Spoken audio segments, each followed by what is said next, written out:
The thing that really didn't help me, and I found this surprising, was talk therapy. I found that, when I went through transfers that weren't successful, and then when I went through loss, I thought, well, I'll go and see a therapist because that's what you do.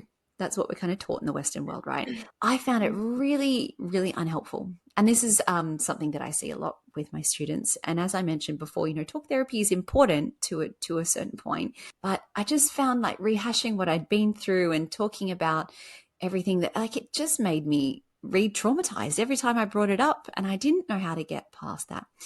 And I think that's where the yoga piece really came in and made a difference. I can't tell you how glad I am you said that. I've never heard anyone say that before. And after my second loss, which was my worst, if we want to categorize it, but we had the abortion for medical reasons, termination for medical reasons at 26 weeks. So I was 6.5 months pregnant in this hospital. And after the abortion or termination, we were recommended to go back to therapy, and it was in the same hospital on the same floor as where all this happened, in France, where I don't speak French. I mean, I'm not fluent in French.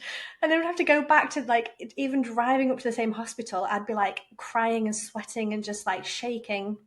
But everybody says, oh, go to therapy and talk about it. But that really didn't help for me. And again, maybe it wasn't the right circumstances. Now I'm like saying it out loud. But I think oftentimes you don't hear people say, actually, talking about it didn't help, because, every week you're going back and you're talking about your feelings, and you're talking about how awful it is and how shit it is. It's the worst thing that could ever happened. And yeah, I left some of these sessions just so low, and to the point where I was wanting to end my life and not, carry on and things like that. So it got really bad.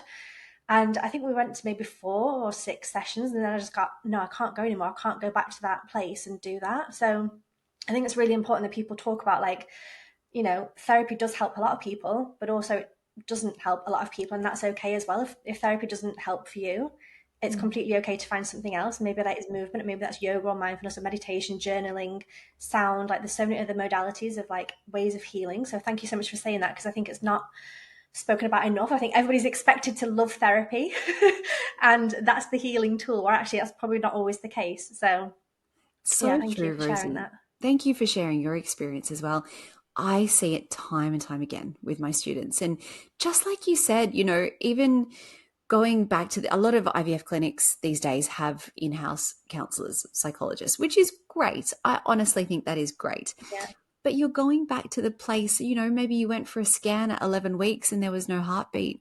You got to go back to that clinic to talk about what happened. Like, it is textbook PTSD.